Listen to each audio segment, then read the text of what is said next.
असत कार्यवाद को लेकर आशंका।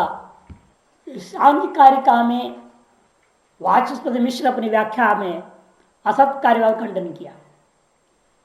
सांख्य कारिका नंबर 9, 9वीं कारिका में कारणवाद का विचार हुआ। वह वाचस्पति मिश्र शंका उठाते हैं असत कार्यवाद को खंडन करने के लिए। उन्होंने कहा कायम असद उत्पत्ति, असद उत्पत्ति क्या अर्थ है, क्या अर्थ इसका, ऐसा प्रश्न डाल करके विकल्प उठाया। सतीवा असतीवा। सतीचेत यदि विद्यमान का ही असद उत्पत्ति कह रहे हो तो असद रूपेण विद्यमान था, ऐसा यदि कहना चाहते हो, यदि विद्यमान है फिर कारण सामग्री का क्या मतलब रह गया। अनेक साधनों को इस्तेमाल करते हो, उसे क्या जरूरत है। सतीचेत किंकृतं कारण ही, नीचे टीका में 140 पृष्ठ वाचस्पति मिश्र के पंक्तियां। असतिचित और यदि नहीं था, कारण में किसी प्रकार से उत्पन्न हो गया, तो कहते जिससे भी उत्पन्न हुआ है वो भी कहाँ था, वो उसके अपने कारण में था या नहीं था, ऐसा प्रश्न डाल करके अनवस्था हो जाएगी। तस्यापि उत्पत्त्यंतरम इति अनवस्था। इस प्रकार से सांख्य कारिका में सांख्य तत्व कौमुदीकार वाचस्पति मिश्र ने 9वीं करके व्याख्या में दोष दिया। तब सिद्धांति कहता है अविद्यमान की उत्पत्ति मानते हैं, असत की ही उत्पत्ति मानते हैं, लेकिन फिर भी अनावस्था दोष नहीं आएगा। क्यों नहीं आएगा, उसका जवाब मूल में कार्यापेक्षया चरम सहकारी कारणाद उत्पत्ति नानवस्था दूषणम मूल क्षतेर अभावात्, ये इसका जवाब है। प्रत्येक कार्य अर्थात जो जन्य वस्तु है वह अपने कारण से उत्पन्न होता है और कार्य की अपेक्षा से कारणों में क्या होता है, अनेक कारण जुड़े हुए हैं, लेकिन किसी एक कारण से झटित पर नहीं हुआ। उत्पत्ति कब हम मानेंगे, लेकिन अंतिम जो सहकारी कारण है। इसलिए कारण का लक्षण क्या किया, कार्य नियत पूर्ववृत्तित्व। कार्य की नियत पूर्ववृत्ति जो असली चीज है, जैसे घड़ा बना रहा है आदमी, हाथ दिया हुआ है, संभाला हुआ है, बन रहा है, सब होने के बाद छोड़ देगा तो क्या होगा, वो टेढ़ी मेढ़ी होकर टूट जाएगा।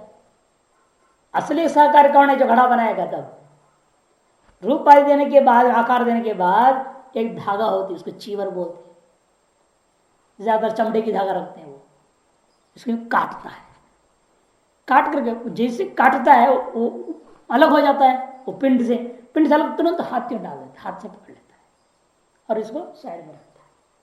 चाहे सकोरा कुल्लड़ कुछ ही बनाता है, वो काट के तुरंत पकड़ लेता है, काटता है कट पकड़ लेता है। जैसे वो काटता है ना, भागते रहता है वो चक्र। तो जैसे आप काटोगे, पिंड से अलग करोगे, तुरंत जो फेंकेगा, वो मोशन ना, वेग है, तो फेंक जाएगा उसको। जैसे यूं करने लगता है, जो निकलने लगता है तो हाथ में ले लेता है, फिर उसको साइड में रखता है, ऐसे बना दिया जाता है। तो ऐसे कार्य का नियत पूर्ववर्ती अंतिम सहकार्य काम कौन हुआ, चीवर से काटना, तो धागे से जो काट रहा है। इसी तरह कपड़ा है, अंतिम जो है कैंची से काट दिया, सिलाई हुई और काट दी, वो अंतिम जो काटने के लिए इस्तेमाल किया हुआ है वो असली कारण है। उसे पहले भी उसको भले इस्तेमाल कर रहा हो, उससे कोई वैल्यू नहीं है। कैंची तो पहले भी इस्तेमाल करते हैं कई बार, लेकिन उसे बना नहीं ना अभी। कार्यापेक्षा चरम मैंने अंतिम जो सहकारी कारण है, उसी से ही कार्य की उत्पत्ति मानते हम। ऐसे मानने में कोई अनवस्था दोष भी नहीं होता, क्योंकि हमारे यहाँ क्या है, कार्य की अपेक्षा से हम जो अंतिम एक मूल कारण भी हमारे पास है, कौन है वो, परमाणु, वो नित्य है। जैसे मूल क्षतेर अभावात्, मूल का मतलब यहाँ परमाणु, उसकी क्षति कभी होती नहीं है। इस अनावस्था दोष कहाँ रह गया, उसका भी कारण जाओ कोई दिक्कत रहे में, तंतु का पट का कारण तंतु कारण अंशु का कारण करते करते आप त्रिश्रेणुक परमाणु तक जाओगे, उससे आगे तो जा नहीं सकते। क्या अनुमान आदि किसी प्रमाण से उससे आगे सिद्ध ही नहीं, अति अनावस्था दोष होगा नहीं। मूल क्षतेर अभावात्, तो इसलिए हमारे यहाँ अनवस्था दोष नहीं है। और यह बात व्यवहार सिद्ध है, क्योंकि परमाणु क्योंकि कहीं भी कार्य का अभाव है, उसे कहीं न कहीं अंतिम आश्रय हम मानते हैं। और जिसका अंतिम आश्रय नहीं मिलता है, अन्योन्याश्रय दोषग्रस्त हो जाते हैं, वहां पर अब क्या बोलते हैं, बीजांकुर के समान अनादि है। जैसे बीज पहला कि अंकुर पहला, पेड़ पहला हुआ, ऐसे कोई जवाब नहीं निकल पाता है। तो ऐसे को हम लोग क्या कहते हैं, बीजांकुर जो परंपरा है, संतान धारा है, वो अनादि है, कहना पड़ता है। इसके अलावा एक और दोष दिया वास्तव मिश्र, वो भी नीचे दे रहे, देखो, उत्पत्ति पटात न अर्थांतरम। वो क्या कहते हैं, पट की उत्पत्ति पट से अलग चीज है, पट और उत्पत्ति अलग चीजें, ये वैशेषिक कहते हैं। इन वाजपेयी मिश्रा सांख्य के सत्कार्यवाद के दृष्टिकोण से उन्होंने क्या बोल दिया था वहां कि पट और उत्पत्ति दो भिन्न वस्तु नहीं है। पट होना और उत्पत्ति ये दो भिन्न चीज नहीं है बोला उन्हें। लिखे देखो, उत्पत्ति पटात न अर्थांतरम अपितु पटेव असौ, किंतु उत्पत्ति क्या है, पट ही उत्पत्ति है, उत्पत्ति ही पट है। तथापि यावदुक्तम भवति पट इति तावदुक्तम भवति उत्पत्ति इति। इसलिए इसी वजह से क्या हो जाता है, आपने पट कह दिया उसका अर्थ है उत्पन्न हो गया, आपने उत्पन्न हो गया का मतलब पट हो गया। इसे पर्यायवाची जैसे हो गया। इसे दो ही दोनों पट उत्पद्यते एक साथ नहीं बोलना चाहिए, पुनरुक्ति दोष हो जाएगा एक साथ बोलने पर। ततश्च पट इत्युक्ते उत्पत्ति न वाच्य, पट ऐसे कहने के बाद में साथ में उत्पत्ति नहीं बोलना चाहिए, पौनरुक्त्यात् ऐसा दोष दिया है सांख्य तत्व कुमुदी में। उसका भी जवाब अगला पंक्ति देखो, ना भी पुनरुक्तत्व विरोधो, पुनरुक्ति दोष भी नहीं हो सकता यहां पर कि घटादि भी तस्याश्च उत्पत्तिर अभिगमात्, क्योंकि हमारे सिद्धांत कुछ और है। हम कहते हैं उत्पत्ति जो है कारण से नहीं हुई है, कारणों से पट हुआ और पट से उत्पत्ति व्यवहार होगा। इसलिए घटादि भी तस्याश्च उत्पत्तिर अभिगमात्, कि पट की उत्पत्ति पट से भिन्न है, पट की उत्पत्ति पट से भिन्न है और पट के साथ उसकी उत्पत्ति होती है, पट के साथ साथ उत्पत्ति नाम की चीज भी हो जाता है। तंतुओं का आतान वितान हुआ, आतान वितान के साथ जैसे तंतुओं में कपड़ा हुआ, तंतु कपड़ा धारण कर गए, उसी समय हम उत्पत्ति व्यवहार भी कर देंगे। पट के साथ साथ तंतुओं में पट के जैसे स्थिति हो रही है, उत्पत्ति भी व्यवहार हो जाएगा। वही घटादि भी, घटादियों के साथ साथ, बल्कि आप पटादि होने चाहिए, पटादि करके पहले भी बोले हैं, तो जो कोई भी फर्क नहीं पड़ता, घटादि हो पटादि हो, पुनरुक्तत्व आदि विरोध भी नहीं होगा। क्यों नहीं होगा, क्योंकि घटादियों के साथ साथ तस्याह उत्पत्ति है, उस उत्पत्ति की भी हमें स्वीकृति है। और अब आता है कुछ लोग कहते अभिव्यक्ति मान लो, फिर उत्पत्ति मानो ही मत, मृतिका में घट अभिव्यक्त हो गया, ये वेदांत मत विवर्तवादी उसका खंडन करते हैं। अभिव्यक्ति तो सर्वासाम अभिव्यक्ति नाम सदातरत्वात् दृष्टादृष्ट व्यवस्था दौस्थ्यम। समस्या कड़ी होगी, अभिव्यक्ति पक्ष में सभी अभिव्यक्तियां सदातन है, कोई भी अभिव्यक्ति विवर्तवाद के अनुसार ब्रह्म में तो सारी चीजें हैं, ब्रह्म में ब्रह्म अधिष्ठान है, सारी कल्पनाओं के अधिष्ठान होने के नाते सारी कल्पना उसमें विद्यमान है और उसे केवल अभिव्यक्त होना है। थी पहले से, वो अभिव्यक्त हुआ, जिससे हमको बीज में बड़ा वृक्ष पहले से विद्यमान था, वो अभिव्यक्त मात्र हुआ, विद्यमान तो मानोगे ना, और विद्यमान कब से है, अनादिकाल से है, तो सदातन है। अर्थात ब्रह्म में सारी अभिव्यक्तियां अनादिकाल से सदा रहने वाली चीज हैं। इसलिए पृथ्वी में सारी बीज विद्यमान है सदा, लेकिन अलग अलग मौसम में अलग अलग चीजें जो है, बारिश होगा तो पैदा हो जाएंगे। देखो बारिश तो वर्षा ऋतु में भी होता है, उस समय जो पौधा पैदा होते हैं, और ठंडी में जब बारिश होती है, इस समय जो पौधा पैदा होते हैं अलग अलग है। ये बीज उस समय नहीं उगते, तभी थे, अभिव्यक्ति नहीं हुई। तो इसी तरह से कहते हैं सदातन है सारी के सारी अभिव्यक्तियां, तो व्यवस्था कैसे दोगे फिर आप, सदातनत्वात् दृष्ट और अदृष्ट व्यवस्था दुष्कर है। दौस्त्यम ने दौस्त्यम है, उसकी व्यवस्था करना असंभव है, दृष्ट और अदृष्ट की व्यवस्था असंभव हो जाएगा। किम बहुना, और क्या कहा जाए, इस साइड कोई तीसरा पक्ष लाना चाहो वो है ही नहीं संसार में। परस्पर विरोधी ही न प्रकारांतर स्थिति ही। सत्य और असत पक्ष छोड़कर कोई तीसरा पक्ष संभव ही नहीं है। जैसे कि आचार्य उदयन की पंक्ति है, परस्पर विरोध ही न प्रकारांतर स्थिति, न्याय कुसुमांजलि तीसरे अध्याय 8वें सूत्र पर लिखा है।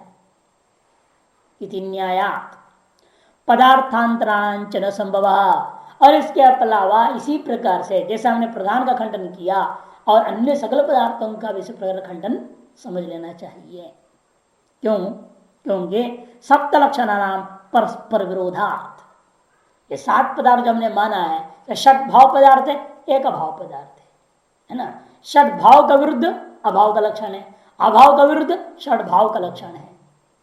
जब प्रधान तत्वों में षट भाव पदार्थों का लक्षण यदि है तो भाव कोटि में आ जाएगा, यदि नहीं है तो अभाव कोटि में चला जाएगा। इसलिए या तो भाव में चले जाते हैं। हमारे साथ से भी जितने भी पदार्थ लोग गिनावे वो सारे पदार्थ इन्हीं 7 अंतर्भाव होगा। उसे या तो 6 में होगा, या तो भाव में 6 में, या तो अभाव रूपी 7 में चला जाएगा। लक्षण जिसका जैसा हो जाए उसके अनुसार। और इन 7 लक्षण से कोई 8वां लक्षण भी नहीं है। कोई कहा इस लक्षण में एक अलग पदार्थ होगा, ऐसे आप और लक्षण भी बना नहीं सकते कि इनके आपस में परस्पर अत्यंत विरुद्ध होता हुआ समन्वय करने वाले सकल पदार्थों को ग्रहण करने योग्य लक्षण ही 7 है, इसके अलावा कुछ नहीं है। अतएव का सत कार्यवाद के आधार भूत प्रधान आदि का भी यहां निषेध हो गया। प्रधान तत्व का पदार्थांतरता परित्याग करना ही होगा। उक्त सप्त पदार्थों में ही विश्व का संपूर्ण का समावेश मानना पड़ेगा। उक्त 7 पदार्थों में सकल पदार्थ जो भी संसार व्यवहार जो भी वस्तु आप देखोगे वो इन 7 में से एक ही होगा। वो इनके लक्षण एक न एक का लक्षण उसमें घट जाएगा। इस प्रकार से सप्त पदार्थों का निरूपण करके अब इन सप्त पदार्थों से प्राप्त होने मोक्ष का निरूपण करते हैं। मोक्ष कैसे प्राप्त होगा? कहते हैं कि भाई जिस व्यक्ति के अंदर 10 चीजें हैं उसको मोक्ष मिलता है। बहुत कठिन गिना दिया, एक से एक गिना रहे। देखिए क्या होना चाहिए। तत्र द्रव्यादि नाम हेयोपादेय स्वरूपेण ज्ञाने सती संसार से दुख भूयस्तम पश्यतः सुखम अपनी दुखानुषंगा दुख पक्षे निक्षिप्तम। सुख को भी दुख का कोटि में ही देखने की क्षमता होनी चाहिए। दुख तो दुख है ही, लेकिन सांसारिक जितना भी सुख हम अनुभव करते हैं इंद्रियों के द्वारा, काया वाचा मनसा, सारी इंद्रियों के द्वारा होने वाले जितने भी सुख है वो भी दुख रूप है, ऐसा देखने की क्षमता वाला व्यक्ति मोक्ष को पा सकता है। इसलिए कह रहे नहीं तो आदमी को एक शुद्ध सांसार सुख के प्रति इच्छा जगती रहेगी, प्रवृत्ति होती रहेगी। जब इस सुख को भी आप दुख नहीं देख पाओगे तो क्या होगा? आप इस सुख के पीछे घूमेंगे कि नहीं घूमेंगे? अब इस सांसारिक सुख से हटना है, फिर इस सुख को दुख रूप में देखना पड़ेगा। और है ही दुख रूप कि कितने दिन तक टिकता है, कितने समय तक टिकता है, ये सुख क्षणिक है।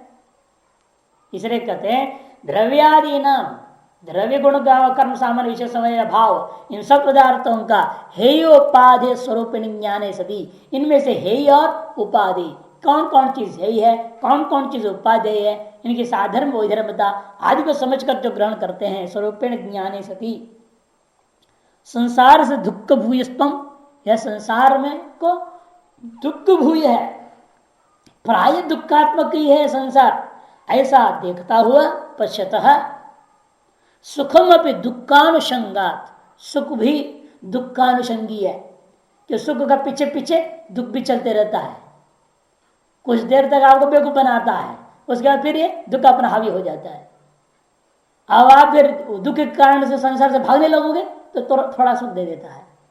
दुख बड़ा चालाक है, ताकि आपको संसार से भागने भी नहीं देगा और संसार से चैन से जीने भी नहीं देगा। जब जब आपका मन थोड़ा हटता है संसार से, तुरंत कुछ और सुख सामने आ जाता है। आपको लगता है चलो ठीक है जो बीत गया जाने दो, बीता हुआ दुख को भूलोगे, वर्तमान सुख को देखोगे, और कुछ देर तक के बाद फिर वही दुख आ जाता है। इसलिए सुख जो भी सांसारिक हो कैसा है, वो दुखानुषंगी है। दुखानुषंगात दुख पक्ष निक्षिप्तम, दुख पक्ष में निक्षिप्त है, ऐसा पश्यतः देखता हुआ आदमी को मोक्ष मिलता है। अंतिम पंक्ति से जोड़ूंगा, ये पहला कंडीशन है आदमी को मोक्ष मार्ग में आगे बढ़ना है। तो पहला शर्त यह है उसको सकल सांसारिक सुखों में भी दुख रूपता का दर्शन करना। खाना पीना, घूमना फिरना, पत्नी बच्चा, संपत्ति, धन दौलत, सारी चीज में सर्व विषय जिन सुखों को दुख रूप जानना और इस दृष्टि को रखना। दूसरा शर्त क्या है? उपनिषदों को पढ़ा हुआ होना चाहिए। उपनिषदाच ज्ञात जीवात्म ब्रह्मणो, उपनिषदों के द्वारा जीव और ब्रह्म का यथार्थ स्वरूप जानना चाहिए। माने जीवात्मा और परमात्मा इन दोनों का असली स्वरूप को समझा हुआ हो। ऐक्यता नहीं बोल रहे, वेदांत नहीं लाने गए यहां पर। हाँ, ऐक्यता नहीं बोल रहे, सिर्फ जान बोल रहे जीवात्मा और ब्रह्मणो स्वरूपम ज्ञातः उपनिषदा। उपनिषदों के द्वारा जीवात्मा स्वरूप क्या है? परिश्रम भिन्नम है ना, उसका ज्ञान आदि अनित्य है।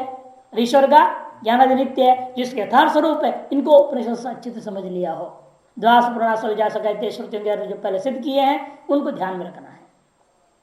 तीसरी बात, वैशेषिक उक्त दृशा भगवत भक्ति मनस्कस्य, वैशेषिक दर्शन से में उक्त दृशा, उक्त दृष्टि को पा करके भगवान की भक्ति में मन लगा हुआ है जिसका, वो व्यक्ति मोक्ष के अधिकारी है। वैशेषिकोक्त दृशा भगवत भक्ति मनस्कस्य, वैशेषिक दर्शन में कहे हुए सब पदार्थों का तत्व चिंतन के साथ ईश्वर में जिसका मन लगा हुआ हो, परमात्म चिंतन में लगा हुआ हो। चौथा सदगुरु कटाक्ष पात क्षीणांतरायस्य पशता सत्पुरुषस्य के साथ अन्वय होगा। और कैसा है वो मनुष्य? सदगुरु की कृपा कटाक्ष के द्वारा क्षीण हो गया है, नष्ट हो गया है। अंतराय मैंने सकल बाधाएं जिसका अंतःकरण में विद्यमान मोक्षानुकूल ज्ञान के बाधक जितने भी हैं आपके मन में संशय विपर्य है ना, इन सब को मिटा दिया है। किसने? गुरु ने अपनी कृपा से सदगुरु कटाक्ष पात, सदगुरु के दृष्टि से का गिरने पर क्या हुआ? क्षीण अंतराय पुरुषस्य, क्षीण हो गया, नष्ट हो चुका है सकल अंतराय, सकल बाधाएं, सकल पाप वगैरह जिसका। ऐसा जो व्यक्ति, पांचवा, जिसके जब सकल अंतःकरण शुद्ध हो गया, इसका मतलब उसका गुरु कृपा से ज्ञान प्राप्ति द्वारा अंतःकरण शुद्ध हो चुका है, तो परमेश्वर का सगुण पर यहां पर निर्गुण नहीं, यहां निर्गुण तो मानते नहीं है, सगुण परमेश्वर का दर्शन हो गया है जिसको परमेश्वर साक्षात्कार कुतूहलिनो। नहीं भी हुआ तो कोई आपत्ति नहीं है, कुतूहल तो होनी चाहिए, मैं ईश्वर का दर्शन करूं। ईश्वर दर्शन का तड़पन होनी चाहिए। परमेश्वर साक्षात्कार कुतूहलिनो, कुतूहलो उत्सुकता, एक उत्कंठा, तड़प अंदर से कि अभी मेरे को ईश्वर का दर्शन नहीं हुआ है, ऐसा हमेशा मन में उसकी भाव बना रहे और उसको पाने के लिए प्रयास करे। पांचवा, अहोरात्रम निधिध्यासनम आचरतः, दिन और रात निधिध्यासन का निरंतर आचरण करता हुआ जो पुरुष है ना, 1 2 3 4 5 छठा है 6।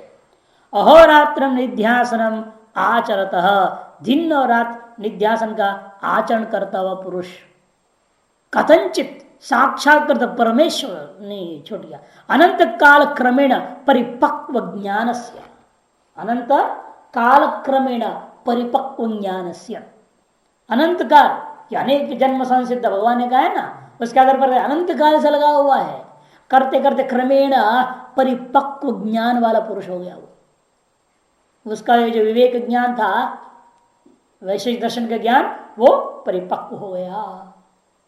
और 7वां प्रकृष्ट योगज धर्मशालिना, ज्ञान ही केवल है इतने से नहीं होगा, सुखा ज्ञान से प्रकृष्ट योग जन्य सकल रिद्धि सिद्धि आदि दिव्य चक्षु, दिव्य श्रोत्र, दिव्य चीजें से संपन्न वाला व्यक्ति, असूक्ष्म सूक्ष्म पदार्थ देने की क्षमता, ऐसा व्यक्ति प्रकृष्ट योगज धर्मशालिन, प्रकृष्ट योगजन्य धर्म है जिसके पास, ऐसा व्यक्ति को मोक्ष होता है।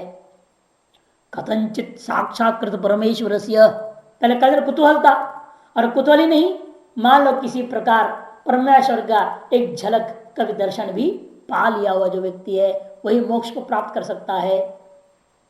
प्रवृद्ध प्रतिपक्ष निरवकाशीकृत मिथ्या ज्ञानस्य, नौवां प्रवृद्ध प्रतिपक्ष निरवकाशीकृत मिथ्या ज्ञान, इतना आपका ज्ञान परिपक्व हो गया, परिवृद्ध हो गया है कि प्रतिपक्ष के द्वारा उठाए सारी शंकाएं को निरवकाश करता हुआ मिथ्या ज्ञान को दूर कर लिया है जिसने।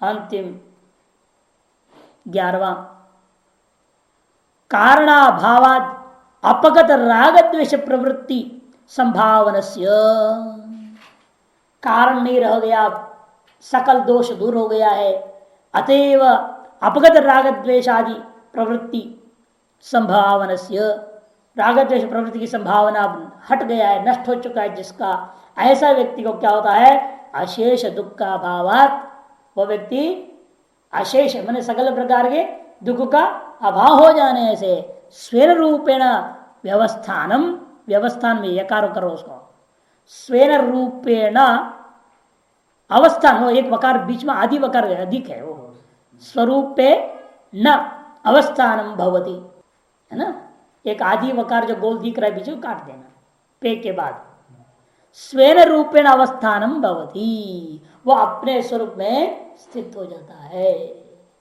साच मोक्ष मनीषी विरुद्धारियते, ऐसे का नाम मोक्ष है, ऐसे बड़े बड़े ज्ञानी पुरुष लोगों के द्वारा कहा गया है। 11 शर्त रख दिया।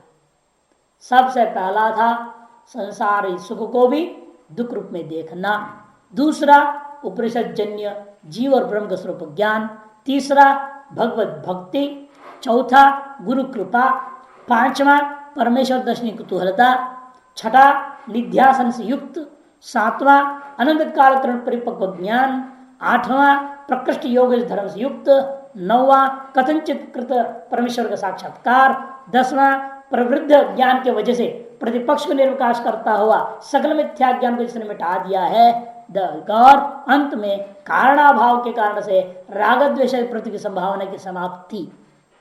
ये सारा चीज जिस व्यक्ति के अंदर एकजुट हो जाता है तब उसको मोक्ष हो जाता है।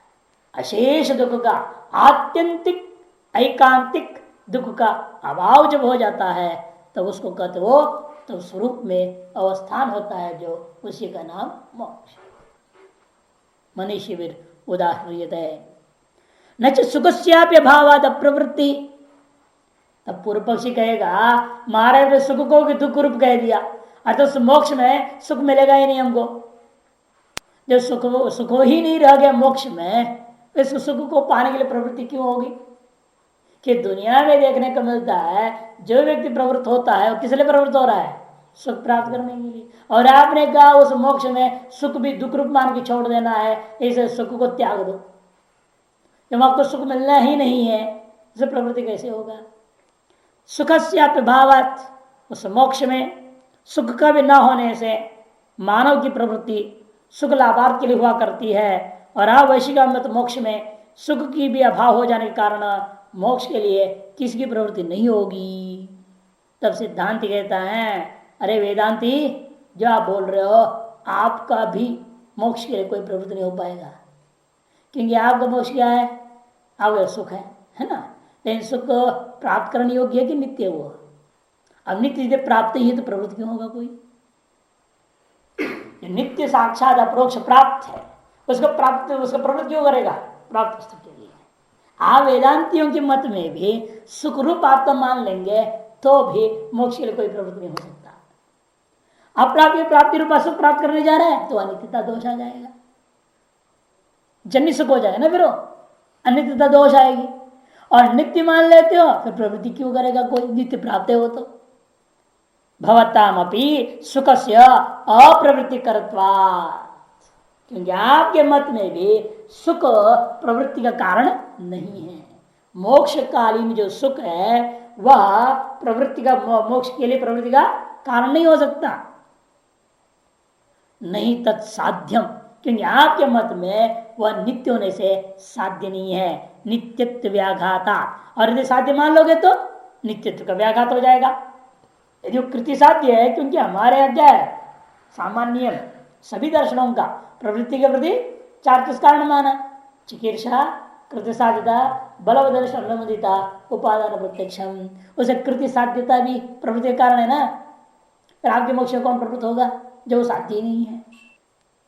साध्य क्या, साध्य कोटि में आएगा तो चार में एक हो जाएगा वो, विकार्य, आप्य, संस्कार्य, उत्पाद्य, चार में एक होगा तब तो प्रवृत्ति होगी, कृति साध्य होगा वो। अब चारों से अलग आप करते हो है ना, और यदि चारों में एक मान लोगे तो नित्यत्व व्याघात, नित्यत्व का व्याघात हो जाएगा। अतएव आपके सुख के लिए भी कोई प्रवृत्ति होने वाला नहीं है। फिर वेदांत में किस लिए प्रवृत्ति होती है, फिर मोक्ष पाने के लिए प्रवृत्ति हो नहीं सकता, कि मोक्ष क्या है, सुख रूप होता है, वो आपका स्वरूप है, वो प्राप्त है, उसे प्राप्त करने के लिए कुछ नहीं करना है। फिर करना क्या पड़ता है? बोलो, वेदांत सुने हो सारे सब। अज्ञान निवृत्ति, अरे सूर्य को देखने के लिए मैं सूर्य में कुछ करना पड़ेगा क्या, बादल को दूर करना है, बादल हट गया सूर्य दिखाई दिया। जो प्रतिबंधी की होता है नित्य प्राप्त स्वरूप का प्रतिबंध कौन है, अज्ञान, अविद्या, आवरण जो है, इसको मिटाने की हमारी प्रवृत्ति होती है। यदि आप ऐसे कहोगे तो वैशेषिक बता, मैंने कब कहा कि हम अज्ञान के लिए निवृत्ति के लिए प्रवृत्त नहीं हो रहे हैं? हमारा भी यही कहना है। हमने पहले कह दिया कि एक क्वालिफिकेशन क्या था मोक्ष के लिए, उपनिषद के द्वारा आत्मा और परमात्मा का स्वरूप ज्ञान, वो तो है हमारे पास, इसलिए उसके लिए हमने नहीं प्रवृत्त हो रहे हैं। पर किस लिए हो रहे हैं, इस आत्म संबंधी जो अज्ञान था उसकी निवृत्ति करने के लिए हमारी प्रवृत्ति है। दोनों बराबर हो गए ना, वेदांति और वैशेषिक।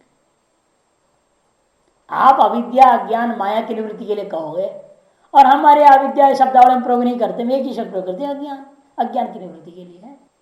वे कहते हैं नई सिद्धार्थे कश्चित प्रयतते भवतामपि अविद्या निवृत्ति रेव कृति साध्या, है ना, क्योंकि सिद्ध वस्तु में प्राप्त वस्तु के लिए कोई व्यक्ति किसी प्रकार का प्रयत्न करता हुआ इस संसार में देखने को नहीं मिलता, किंतु अविद्या निवृत्ति के लिए निवृत्ति ही सकल पुरुषों के द्वारा कृति साध्य है, यह आपको मानना पड़ेगा। तत्पश्चात तदेव प्रयोजन, और वही हमारे मत में ही प्रयोजन है कि हम न्याय वैशेषिक वाले भी उसी को तो मानते हैं। यथा आह, जिसको न्याय सूत्रकार गौतम महर्षि ने कहा भी है 1:24 में, यमर्थम अधिकृत्य प्रवर्तते तत्प्रयोजनम, सुख पाना प्रयोजन नहीं है मोक्ष का। वेदांत में भी सुख प्राप्त करना नहीं है हमें, वो तो प्राप्त है, हमारा स्वरूप है, वो सच्चिदानंद रूप है, हमारा आनंद रूपता है, उसे प्राप्त करना है नहीं, इसलिए उसे कृति साध्यता नहीं है।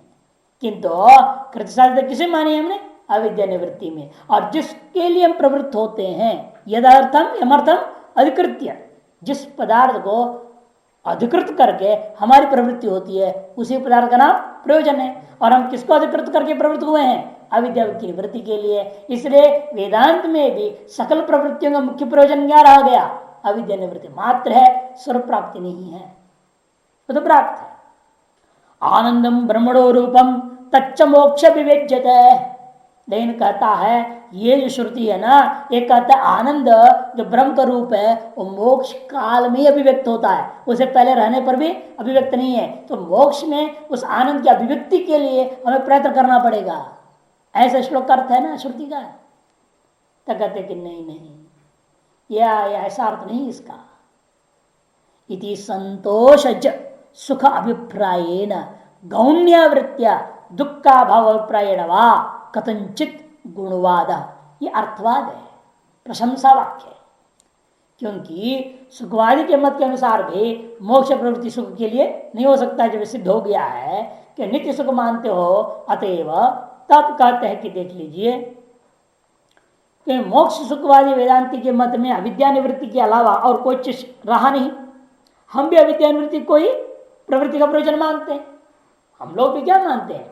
अज्ञान का निवृत्ति। आप अविद्या निवृत्ति बोलते हो और हम अज्ञान की निवृत्ति बोलते हैं। इतना ही शब्दों का फेर फेर है। हम भी सुख पाने के लिए मोक्ष प्रवृत्ति नहीं कर रहे हैं, आपके यहाँ तो संभव ही नहीं है। और हम या तो बल्कि मोक्ष सुख भी हम नहीं मानते। सुख मानने की क्या जरूरत है? अरे स्वरूप स्थित हो गया, बस इतने ही हमारे यहाँ मोक्ष है, ये कहते। तो आनंदम ब्रह्मणो रूपम तच्च मोक्ष विद्यते है, अर्थात ब्रह्म का स्वरूप सुखात्मक है और वो मोक्ष में अभिव्यक्त होता है, ऐसा जो यह श्रुति है, ये श्रुति अर्थवाद है।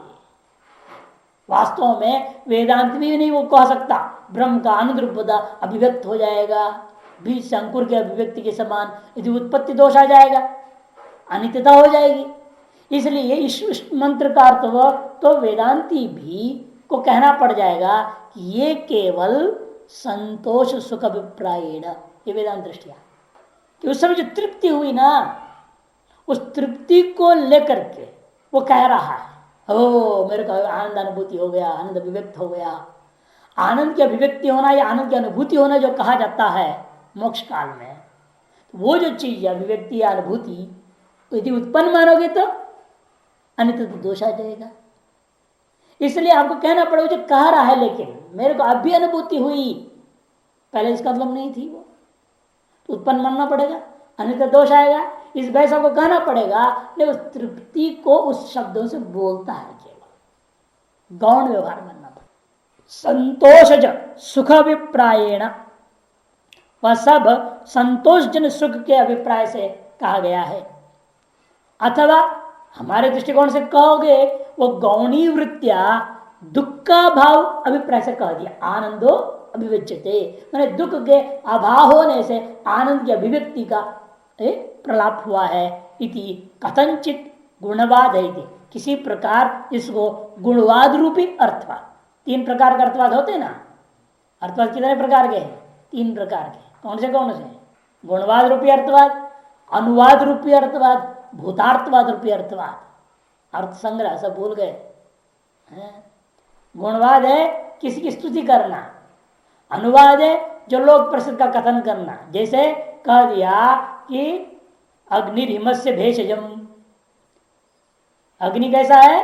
हिम का दवाई है, ठंडी का दवाई अग्नि है। ये तो वेद बोला तब पता चला गया, सारी दुनिया को मालूम है थी। अनुवाद रूपार्थवाद है।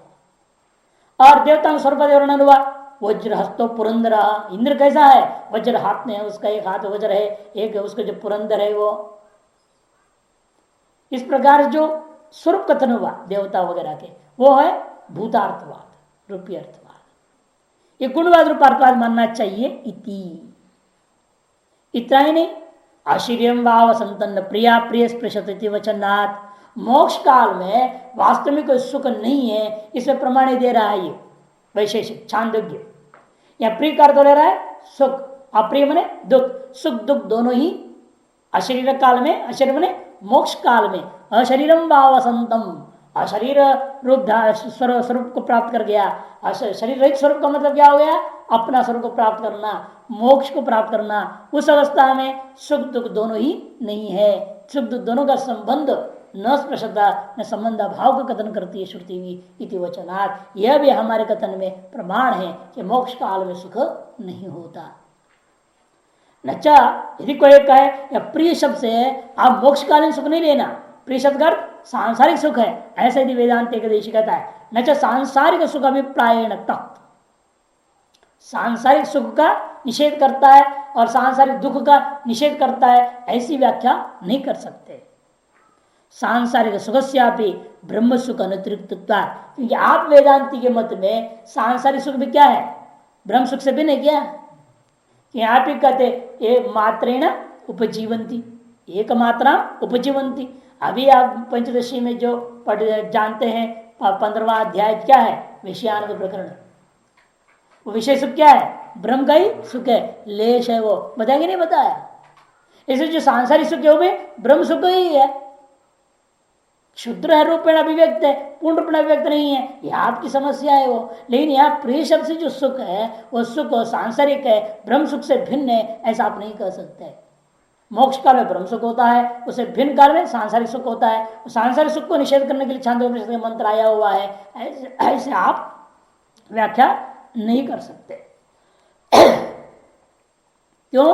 क्योंकि आपके मत में सांसारिक सुख का ब्रह्म सुख से भिन्नता कथन नहीं है, भिन्न आप नहीं मानते हो। स्वयं प्रकाशत्व और सबसे बड़ी समस्या यह है आपका ब्रह्म सुख कैसा है? स्वयं प्रकाश, स्वयं प्रकाशत्व स्वस्य मुक्ति संसार और अविशेष प्रसंगा, अपने स्वयं के मुक्ति और संसार में कोई भेद ही नहीं रह जाएगा। नीचे बड़ा सुंदर समझा रहे इस बात को। आत्मा यदि सुख रूप स्वयं प्रकाश है तो मुक्ति और संसार में कोई अंतर नहीं रह जाता, क्योंकि उसका निरतिशय सुख स्वरूप स्वयं प्रकाश होने से सदैव अवभाषित होता रहता है। संसार काल में भी वो भाषित हो रहा है, तो फिर संसारिकता और मुक्ति दोनों में अंतर क्या रह गया? कोई अंतर नहीं है, क्योंकि वह नित्य है। संसार के लिए भ्रांति कहना पड़ जाएगा आपको। आज भेद नहीं कर सकते, सांसारिक सुख और मोक्ष सुख करके भेद नहीं कर सकते। तात्पर्य अत्र के चित्त, यहां पर हम न्याय भूषण कार का मत उठाएंगे। भासर्वज्ञ का, भासर्वज्ञ न्याय भूषण नामक ग्रंथ को बनाए, उन्होंने अपना कुछ बात कहा था, उसे खंडन करने के लिए कह रहे हैं। दुख परिहारार्थम ज्ञान सुख पूर्व विषय विषय भाव अनुपन्न पश्चात उत्पादित इति ब्रूयु। उनका कहना है पहले ज्ञान और सुख में विषय विषय भाव था, नहीं था। अहम सुखी, ये जो ज्ञान है उसका विषय कौन है? सुख। सुख और ज्ञान का बीच में विषय विषय भाव मोक्ष से पहले नहीं होता है। दुख का परिहारार्थम,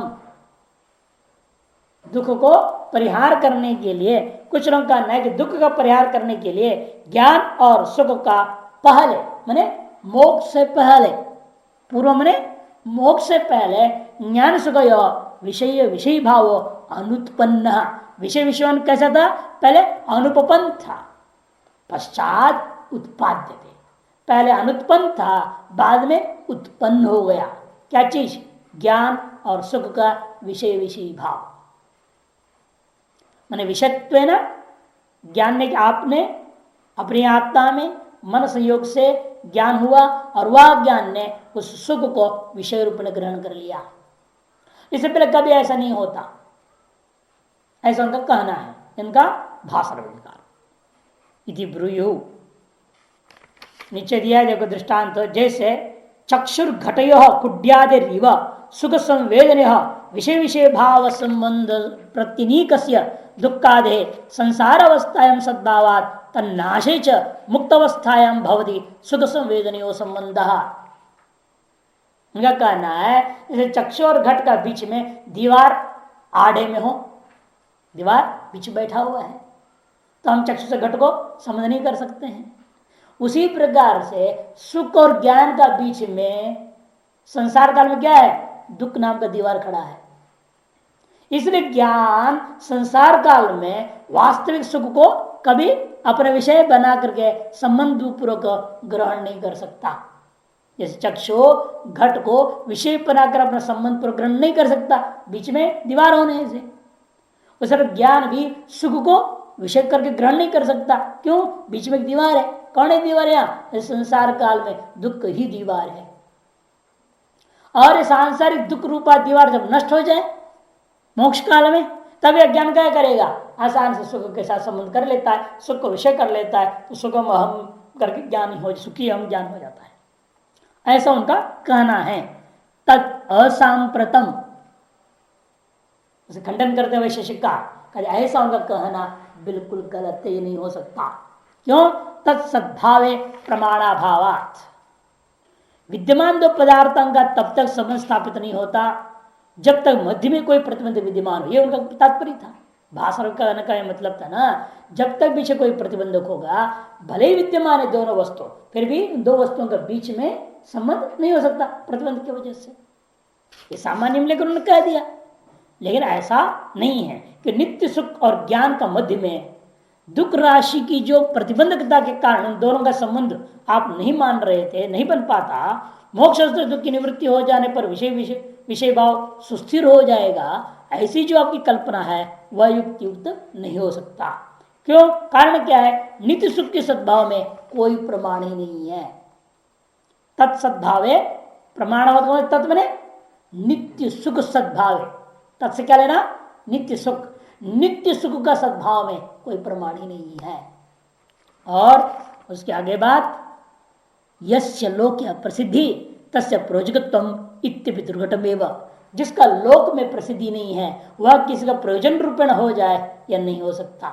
लोक में जो चीज प्रसिद्ध है उसी को व्यक्ति क्या है उद्देश्य करके प्रवृत्त होता है, अपने प्रयोजन रूप ग्रहण कर लेता है। स्वर्ग सभी का प्रयोजन बना हुआ है तो लोक में प्रसिद्ध है, ऐसे सभी लोग स्वर्ग को पाने के लिए प्रयास करते, पुण्य वगैरह करते रहते हैं। इसे कहते हैं जिस चीज का लोक में प्रसिद्धि नहीं है उसके लिए कोई प्रयोजन रूप में उसको ग्रहण करता हुआ उसको प्राप्त करने के लिए प्रवृत्त भी नहीं होता। यस्य लोके अप्रसिद्धि तस्य प्रयोजकत्व में प्रयोजन रूपेण उद्दिष्टत्व अपनी न दुर्घटम एवं, यह भी असंभवी है। नेह ज्ञानमस्ति विषय विषय भाव नास्ति दृष्ट पूर्वम, क्योंकि संसार में ऐसा कोई दृष्टांत नहीं मिलेगा। यदि कोई कह देता हो ज्ञान तो है मेरे पास, ज्ञान है और कोई विषय ना हो और विषय विषय भाव इसलिए संबंध नहीं है, ऐसा कोई मिलता ही नहीं। जिस किसी को भी जो कुछ भी ज्ञान होता है उस ज्ञान को कुछ न कुछ विषय जरूर होता है या नहीं? संसार में अनाड़ी से अनाड़ी, गधे से आदमी से पूछ लो, उसके पास जो भी ज्ञान कुछ है उस ज्ञान कुछ न विषय जरूर है। विषय रहित ज्ञान हो ऐसा ज्ञान हम मानते ही नहीं, नंबर एक। दूसरा, विषय हो और ज्ञान हो लेकिन दोनों के बीच में संबंध ना हो, यह भी असंभव है। संबंध मानना ही पड़ेगा। जब किंचित घट विषय ज्ञान आपको हो गया है, इसका मतलब क्या? आपको उस ज्ञान का और घट के विषय के साथ में विषय विषय भाव संबंध तो मानना ही पड़ेगा। इसलिए जब कभी जो कुछ भी आपको यत्किंचित विषय ज्ञान होता है तो जरूर उस ज्ञान का अपने विषय के साथ में विषय विषय भाव संबंध तो मानना पड़ेगा। इसे यह आप नहीं कह सकते ज्ञान है विषय है किंतु विषय विषय भाव संबंध नहीं है, ये नहीं कह सकते। वे करे न यह मन अस्मिन संसार है, इस संसार में ऐसा देखने को नहीं मिलता। क्या? ज्ञानम अस्ति विषय विषय भाव नास्ती न यह दृष्टपूर्वम, इस संसार में पहले कभी ऐसा कहीं देखने को नहीं मिलता। क्यों? क्योंकि यहां वाक्य को काट देना, ज्ञानस्योत्पादक सामग्र्या, ज्ञान से उत्पादक ओ को रखो, ज्ञानस्योत्पादक सामग्र्या एव वा तत् उत्पादनत्वात्, क्योंकि ज्ञान की उत्पादक जो सामग्री है चक्षुरादि, वे क्या कर देते हैं? विषय और विषय भाव संबंध को भी स्थापित कर देते हैं। अर्थात ज्ञान की उत्पादक सामग्री चक्षु है, मन है वगैरह है, ये क्या कर देते हैं? ज्ञान का उन विषयों के साथ में विषय विषय भाव संबंध को भी उत्पन्न कर देते हैं। उसको अलग से उत्पन्न करने की जरूरत नहीं है। इस प्रकार से न्यायभूषण कर मत खंडन करके कहते हैं प्रधानादि निराशेन तदुक्त मोक्ष भंगो वेदितव्य। कहते प्रत्येक अन्य दर्शनों के मोक्ष का खंडन करने के लिए प्रयास करने की जरूरत नहीं है, क्योंकि हम प्रधान आदि का खंडन कर चुके हैं। उसी से ही उनके द्वारा होने वाला जो मोक्ष है वो भी खंडित समझ लेना चाहिए। अब कहते जो जीवात्मा अनित्य गुण वाला जो था, क्या इसका ऐसा भी कोई स्थिति है जब बिल्कुल कोई गुण ना हो? तो स्वरूपावस्थान कहा जाएगा। नहीं तो जब तक अनित्य ज्ञान, अनित्य सुख, अनित्य इच्छा, अनित्य द्वेष सब पैदा होते रहे तो संसार है। इसे आपको ऐसा अनुमान से सिद्ध करेंगे, ऐसा भी एक अवस्था आता है इस जीव का, जीवात्मा का, जिस समय इसके अंदर कोई भी विशेष गुण नहीं होता, जो सामान्य गुणों से संपन्न रहेगा। और विशेष गुणाभावत संसारित्व नहीं है उसको, वो अनुमान सिद्ध करते हैं। विमतम विवादास्पद जो जीवात्मा, विमत कौन है? यहां मुक्तात्मा। मुक्तात्मा कैसा है? कदाचित विशेष गुण रहितम, ऐसा भी कुछ समय है जहां वहां कोई भी विशेष गुण कितने हैं इसके पास? 9 है ना। बुद्धियादयो 8 और भावना के संस्कार एक विशेष 9, ये सारे क्या है? विशेष गुण है इसके अंदर विद्यमान। उन 9 विशेष गुणों से रहित होता है मुक्तात्मा। विज्ञान असमवाय कारणाधारत्वात्, क्योंकि ज्ञान के असमय कारण का वो आधार होने से अनित्य विशेष गुण वाला जो था विवाद जीवात्मा कई विशेष गुणों से रहित हो जाता है। क्यों? क्योंकि हेतु दे रहे हैं लंबा चौड़ा कि विज्ञान असमय कारण आधारत्वात् अनित्य विशेष गुण आधारत्वात्, अर्थात विज्ञान असमय कारण आधारत्व सती अनित्य विशेष गुण आधारत्वात् मनोवत व्योमवच्च। पहला वाला हेतु के लिए दृष्टांत दिया मनोवत, दूसरे वाला हेतु के लिए आकाशवत दृष्टांत। अनित्य विशेष गुणों का आश्रय है। विज्ञान के असमय कारण क्या है? आत्मन संयोग। विज्ञान का असमय कारण है आत्मन संयोग, और संयोग का आधार होने से, और संयोग होता ही अनित्य। ऐसा भी समय है जब संयोग नहीं है। मन का संयोग आत्मा में नहीं है तो मन मुक्त है। अनित्य विशेष गुणाधारत्वात्, और अनित्य विशेष गुण ज्ञान सुख को इच्छा द्वेष आदि का आधार से, जैसा आकाश कैसा है अनित्य विशेष गुण शब्द का आधार है, ऐसा भी एक समय आता है जब आकाश में कोई शब्द नहीं है ना, निस्तब्ध आकाश। क्या बोलते हैं कवि? बिल्कुल शांत, कोई शब्द नहीं, शब्द रहित आकाश का अनुभव करते कि नहीं करते हम लोग? तद्दत कि शब्द कैसा है? अनित्य विशेष गुण होने के नाते आकाश में नित्य है ना, कि विशेष गुण जो शब्द है वो अनित्य होने के कारण से ऐसा भी समय होता है जहां आकाश में कोई शब्द नहीं होता, और अशब्द कैसा है? विशेष गुण है, अनित्य है। अतएव कुछ समय ऐसा है जब आकाश में कोई शब्द नहीं होता।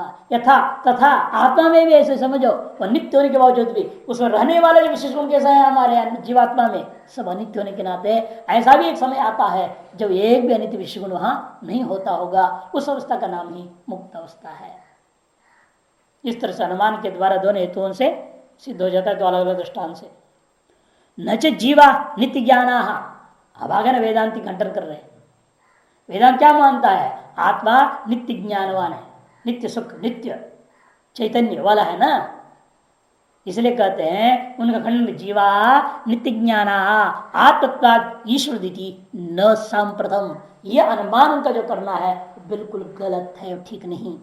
क्यों? ईश्वर स्वरूप से उपाधि है, ईश्वरत्व उपाधि है, ईश्वरत्व उपाधि हो जाएगा। कैसे? देख लो, यत्र नित्य ज्ञानत्म तरह ईश्वरत्व, ईश्वर रूपी दृष्टांत में आ गया साध्य व्यापकता, साधन का व्यापकता आत्मा में आ जाएगा। देख लो जीवात्मा में पक्ष में, क्यों? वह साधन क्या है? आत्मत्व वो है, किंतु ईश्वरत्व ही क्या है? साधन का व्यापक हो गया। जीवात्मा में आत्मत्व तो है, ईश्वरत्व नहीं है। दोनों को होने पर साधन की व्यापकता होती, और इस साधन और उपाधि दोनों रहेगा तो साधन की व्यापकता होता, और साधन है उपाधि नहीं है तो साधन का इसका मतलब अव्यापक है उपाधि। अतः साध्य का व्यापक होता हुआ साधन का अव्यापक होने से, ये उपाधि होने से आप कहे तो आत्मत्व है तो ईश्वरत्व भी उपाधि से ग्रस्त हो गया, व्यापकता से दोष से ग्रस्त है। पिंड व्यभिचाराभावात्, और दूसरी बात कहते हैं पिंड व्यभिचाराभावात्। क्यों कार्य पिंड व्यभिचाराभावात्? अर्थात जीवात्मा कभी भी शरीर को छोड़कर नहीं रह सकता, हमेशा इसके पास शरीर रहता है। सुशरीर नहीं है तो सुशरीर है, सुशरीर नहीं तो कारण शरीर है, रहेगा जरूर इसके पास शरीर। अशरीरी ये जीवात्मा कभी नहीं हो सकता। शरीर संबंध का अभिमान भले ना हो, इन शरीर जरूर रहेगा। पिंड व्यभिचार अभाव, पिंड का व्यभिचार कभी होता नहीं है, इसलिए इसको नित्य ज्ञानवान नहीं मान सकते। ईश्वर के कोई पिंड नहीं है, इसलिए नित्य ज्ञानवान हो सकता है, और ऐसा पिंड वाला होने से नित्य ज्ञान वाला ही नहीं हो सकता, अनित्य ज्ञान वाला ही मानना पड़ेगा। नच नित्य विशेष गुण आधारित है साध्यार्थ।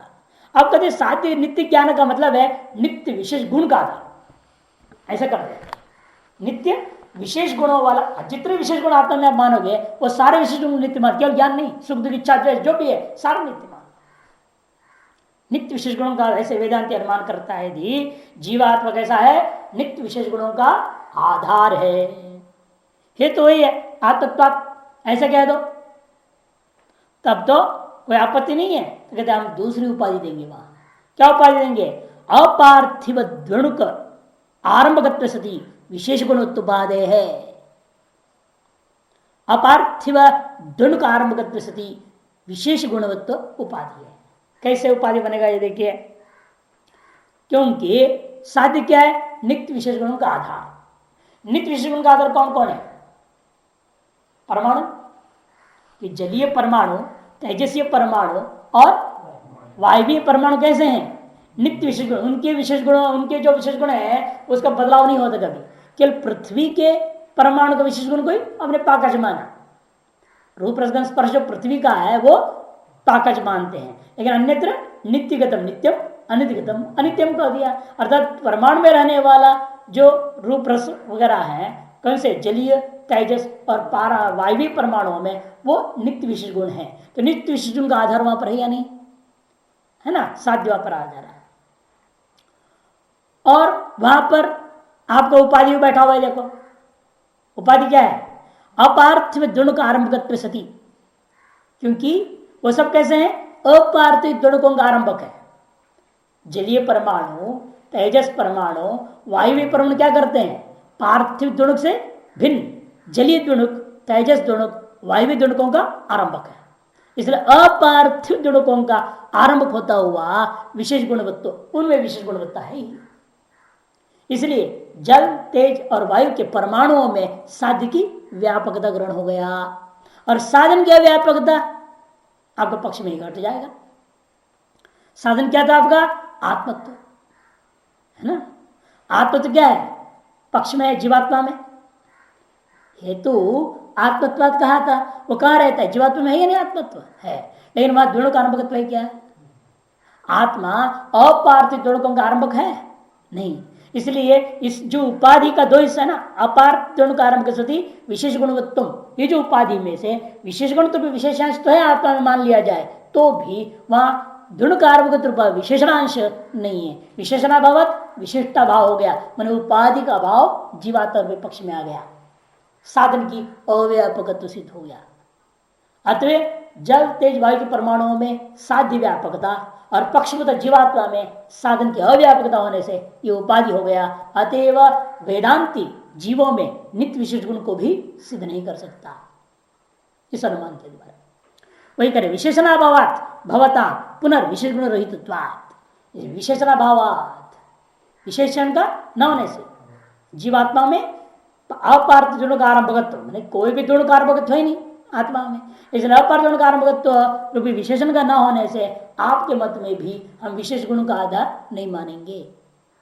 सुगताम नित्य समवेताम तज्जातित्वाद इति तु तद्गत निकर्षत्वेन व्यभिचरति इत्यलम अति प्रसंगेन। और अधिक ज्यादा बोलना नहीं चाहते वेदांत के खंडन में। जो लोग बोलते सुख नित्य होता है उसका हम खंडन करके छोड़ देते हैं। सुखत्वम नित्य समवेतम, कहते सुख कैसा है? सुखत्व जाति, नित्य सुख में समवाय संबंध है। सुखत्व जाति कोई नित्य पदार्थ में रहता है, नित्य पदार्थ में नित्य सुख में रहता है, अर्थात तो नित्य सुख को सिद्ध करना चाहते हैं वेदांती सम्मान से। नित्य सुख होता है ये सिद्ध करना चाहते, उसका खंडन करते हैं। सुखत्व जाति कोई नित्य सुख में रहने वाला वस्तु है, समय संचरण वस्तु है कि तज्जातित्वात्, तद वस्तुगत नित्य सुखगत जाति होने से। इति तो न क्यों? तद्गत निकर्षत्व विचरते, निकृष्ट सुख में भी नित्यत्व होता है क्या?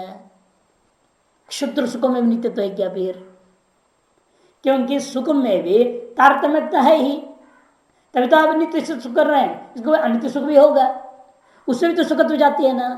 विचार हुआ कि नहीं? असाध्यवादिकरण में तो चला गया। नित्यत्व रहित निकृष्ट सुख में भी तज्जातित हो या नहीं?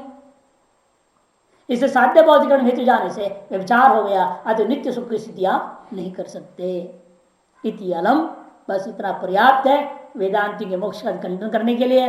और अधिक कहूं तो अति प्रसंग हो जाएगा, इसलिए विश्राम को देते हुए कहते हैं नमस्त्रिपदगाक्रांत जटाजूटाय संभवे नमस्ते जगदुत्पत्ति स्थिति ध्वंस विधायिने। वादी वागीश्वराचार्य विरचित अपना शंकर भगवान के ब्रह्म भक्त, शुरू में भी शिव जी का नाम लिए हैं, यहाँ भी शिव जी का नाम लेते कहते नमः त्रिपदगाक्रांत जटाजूटाय संभवे। जटाजूट शंकर भगवान का स्वरूप है। त्रिपथक आक्रांत। त्रिपथक कौन है? किसका नाम है त्रिपथक? गंगा मैया सर्वलोक के मार्ग चल रही है, पृथ्वी के मार्ग चल रही है, पाताल में भी चल रही है। 3 मार्गों में चलने वाली त्रिपथगा। त्रिपथगा गंगा उससे आक्रांत है। वो जटा जूट में आक्रांत है ना, जटा में फंसा हुआ है कि नहीं, आक्रांत है जटा रूपी जूट जिसका। ऐसे जो शंभु शंकर भगवान, उस शंकर भगवान के लिए मेरा नमस्कार। त्रिपथगा आक्रांत है, त्रिपथगा मैंने गंगा से आक्रांत है जटा रूपी जूट जिसका, उसे कहते हैं त्रिपथगाक्रांत जटा जूट। तस्मई जटा जूटाय शंभवे नमः। और कैसा है वो? नमो नमः ते उनके लिए ऐसा बार नमस्कार है, क्योंकि वो और कैसे हैं? जगत उत्पत्ति से ध्वंस विधायिने, जगत की उत्पत्ति स्थिति और प्रलय का विधान करने वाला उस परमात्मा के लिए हमारा बार बार नमस्कार है। ऐसे कर समाप्त कर देते। यह एक विलक्षणता है। योगींद्रानंद जी ने जो हिंदी टीका लिखी है, यहां इस टीका का नाम भुवनेश्वरी है। भुवनेश्वरी क्यों नाम रखा भुवनेश्वरी? गुरु अपने शिष्य के प्रति कितनी दया और कृपा रखता है वो दिखाते हैं। इनका कोई शिष्य रहा है जिसका नाम था भुवनेश्वर। वो विद्यार्थी किसी मस्तिष्क की बुखार आ गया था, मैंने सुना था, जिसकी वजह से जवान ही था, बहुत जवान लड़का, तपस्वी था, ब्रह्मचारी था, बड़े उसको पसंद करते थे, बहुत दिमाग तेज था, लेकिन मस्तिष्क बुखार आकर के वो खत्म हो गया। उसके संस्मृति में उन्होंने ये टीका लिख दिया। और उसकी रुचि इस वैशिष्ट में बहुत ही ज्यादा थी। उसने इस मान मनोहर को संग्रह करने बहुत मेहनत किया था। कहाँ कहाँ जाकर के जितने भी प्रतिलिपियां मिलती हैं सब इकट्ठा किया, संशोधन कर रहे हैं, बहुत मेहनत किया था। और पुस्तक छपने से पहले लेकिन वो चला गया। इसे उसी के संस्मृति में ये टीका है, उसके बारे में लिखा है, देखिए इसलिए। शालीन मान्य भुवनेश्वर नाम धन्य छात्रोपमृत्युम अगमत तरुण तपस्वी तस्मै सुवत्स तुलिताय समर्पितेयं तन्नाम नाम विहिता भुवनेश्वरीति। शालीन मान्य भुवनेश्वर नाम धन्य। सकल शालीन पुरुषों मान्य थे। ऐसा ब्रह्मचारी था जितने सब भी लोग थे सब उसको अच्छा मानते थे। शालीन मान्य, अतएव भुवनेश्वर नाम धन्य। उसका नाम भी इसलिए धन्य था, भुवन में ईश्वर के समान विराजता था। सब जिसको मानेंगे ईश्वर समान हो गया ना, परमात्मा को ही सब मानते हैं। इसे परमात्मा को सद्गुण किसी में झलक जाए उसको भी सब मानते हैं। तो भुवनेश्वर उसका नाम जो था वह भी उसके सार्थक था। छात्र वो कौन था? वो कहते छात्र था मेरा। उसको क्या हुआ? अब मृत्युमगमत तरुण तपस्वी। वह छात्र को अपमृत्यु हो गई। किस अवस्था में? बुढ़ापे में होता तो कोई दुख नहीं था। तरुण तपस्वी, तरुण था, युवावस्था था, महान तपस्वी। इसी से हमें उस पर दया आती है। तो तस्मै सुवत्स तुलिताय समर्पितम एतत्। उसके लिए ही जो कैसा है वो एक सुंदर बछड़ी जो अभी पैदा हुई है, सबका प्यारी होती है, उसके समान वो है। सुवत्स तुलिताय, सुवत्स के सदृश है जो, ऐसे उसके लिए समर्पित एतत्, यह समर्पित होने के कारण से तन्नाम नाम विहिता भुवनेश्वरी थी। इसे उसके नाम से ही इस टीका को हमने नाम विधान कर दिया है भुवनेश्वरी नाम से। इधर योगेंद्र जी अपने शिष्य के बारे में सोचते हैं और लिख रहे हैं इस ग्रंथ को। और ये भी बाकी तो शिव जी का भी प्रणाम करते हैं जैसा उन्होंने किया है। अव्याप्य वृत्तयो यस्मिन् त्रिपथगाच्च पन्नगाः तस्मै जगन् निमित्ताय विश्वनाथाय नो नमः। नः नमः कुर्मः। अव्याप्य वृत्ति यस्मिन्, अव्याप्य वृत्तियां जिसके त्रिपथगाब्ज पन्नगाह, वही त्रिपथगा, त्रिपथगा माने गंगा जी, उसमें खिले हुए कमल और उसमें विद्यमान जो सर्पादि है भूषण जिसका, पन्नगाह। तस्मय जगन निमित्ताय विश्वनाथाय, ऐसा जगन का निमित्त कारण होता उस विश्वनाथ परमात्मा के लिए हमारा नमस्कार है। ओम पूर्णमदः पूर्णमिदं पूर्णात् पूर्णमुदच्यते पूर्णस्य पूर्णमादाय पूर्णमेवावशिष्यते। ओम शांति शांति शांति।